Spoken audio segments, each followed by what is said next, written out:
的是艾丽达的少庄主，我们现在准备就要去庄园了。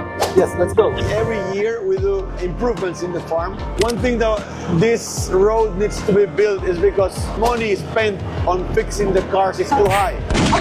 So we are trying to go as far as possible with the earnings of every year.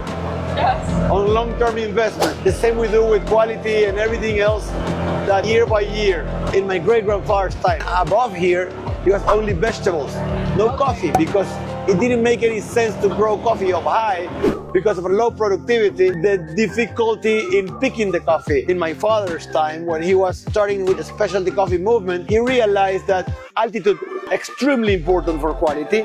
So we decided to grow coffee much higher. Even though it's much more difficult to produce, the quality is worth it, and the value of the cup itself, as you can see here, growing coffee inside a forest style is not necessarily common in many coffee origins. Yes. The national park means that this area is protected, where we can grow coffee inside the park because this is a coffee farm from before it became a park. Because of the great variety we have of birds, of other plants, many other microorganisms that are very beneficial to the coffee plants. Blend of microclimates to continue natural irrigation for the coffee plant, but at the same time we have them sun exposure of the morning. They have natural shade, and at the same time they have sun exposure, extremely beneficial to the plant in the day. The same happens with the plants. During the development of the fruit, remember, coffee is a fruit, we drink the seed. During the development of the fruit, all the positive attributes, the flavor, the lemongrass, the whatever you find in a geisha, they start developing slowly. And they can concentrate in the seed very,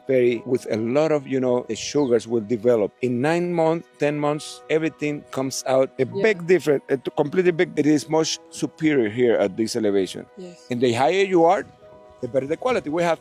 And that, the problem with higher elevation, the death of the trees, the first 2-3 years is very, very high because the trees is not used to cold temperatures. Yes. Because over there you can get 7 Celsius. It is difficult, but for coffee, in our case, to have a very good cup of coffee, because we attract people like you that comes here for high quality product, and it's more difficult and it takes longer to produce. Implement new farms, planting higher in the farms, doing different processes, buying new machines for quality. As a younger coffee producer, so I think that by taking the risk of planting in an area like this that nobody has planted coffee nearby, it can be something beneficial for the whole industry, not only for us as farmers.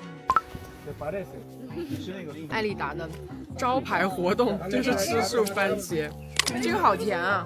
We have different varieties of tree tomato. The tree tomato you can see are very, very, very different in shape and size. How it looks in the inside. And when you try them, they're very different. I remember one time I walked into the supermarket with Willem Boot in Panama City. And he started being very picky with the apple. I'm like, just pick any. It's the same thing. It's like, he looked at me and says, you are a coffee professional. You're gonna tell me That sounds like Willem. This is the same thing.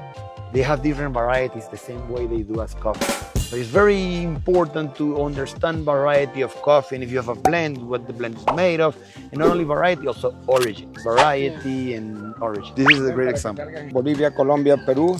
As the same coffee is not native to Panama. Because in those countries that I just mentioned, they have a lot of high elevation areas. As a matter of fact, Bogota is at 2,400 meters. Here is very little. The only place where we produce coffee is here in Chiriquí province, in the mountains here, steep mountains. We don't have big plateaus. That's why we have different microclimates, very different microclimates. Areas we are driving through different variety of vegetations. Yes. Here, for example, is very cloudy. We cannot open sky to the light easily because it is an area that is protected. This is the way to Vuelta. We're gonna be driving around up this hill.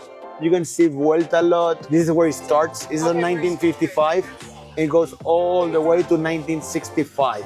Yeah. It's because when picking of the bags of coffee, instead of going through this road, we do the turnaround over there. Okay. So Vuelta means turn around in Spanish. Torre, it's been the winner of the best of Panama 5 times. Torre lot is also the first lot that was planted in Elida State because it was the only open area we had the moment we started planting. The reason it's called Torre because Torre means tower in Spanish. And tower? So there was a tower in the past for the electrical company for transmission into the downtown, and they rented the space, so we kept it clean. And then when they removed the tower from here, a raspberry plantation here. Okay. But Panama is not good soil for raspberry, so it was the only open area, and immediately was the first one that my father took in order to plant geisha varieties. So it's the first lot. Yeah, in 16 years ago we planted. But the first time we were able to sell some coffee from here was in 2012 until 2014 that we were able to compete in the Best of Panama. So we started competing in the Best of Panama for the first time, and as we are having this conversation right now, we've only competed in the Best of Panama 10 years. Geisha coffee has been around for 20 years. You can imagine that. Were you guys like nervous when others were already competing with geisha? Yeah, we knew that there was going to be value. We never thought it was going to be crashing to the bottom of like sea market prices. There was a belief that probably there was going to be like a lower value because it was going to be more farms competing. Enter the competition in a more volume competition, but at the same time we had the positivity that our farm was performing really well when it came to Catuai. We knew we had a potential to grow excellent coffee. So this Torre lot, it's so well known because when all the farms around Boquete were planted, remember they started at 1,000 meters. El Esmeralda Jaramillo, the original one, like 1,600 meters or so. So this one is 1,800 plus meters until we started participating in BOP when we got first place here. And from there on, this lot has done very well. It's the first lot that got 98 points. This was the first lot that got 98 points. So where are we now? Remember, we're in the skills of the Baru volcano. The top of the volcano is behind us. The south is that way, the Pacific. The north, the Caribbean is that way. So the winds are coming from the north. You have two phenomena that are created. Coffee renovates. When you prune it, you renovate the tree. Well, of course, you have to watch the root system. If it is in a soil like this, which is good soil, good areas, the root system can last 30 years. In some other areas, much less because it's not as good soil. So you have to cut the tree, put a new one, replace the whole plantation. But here at this elevation, probably after 30 years, you need to replace the whole plantation. We cut it. This is a new one. See the root system of this one? It's not making it anymore. So we're gonna take this out and put a new one here. This one, we believe in the root system will do good. So we kept the root system, but we prune it here. We prune it here, and we have branches here. But eventually we will cut it and put a new one there. OK， 我们现在去看一看他们庄园每一天的一个工作流程。So this is where we receive the coffee. 就是今天早上我们在庄园里面的时候收回来的那个咖啡樱桃。你看啊，这是大家都非常喜欢夺冠次数很多的 Torre 地块。然后我们来看一下这个咖啡樱桃啊。它是酒红色，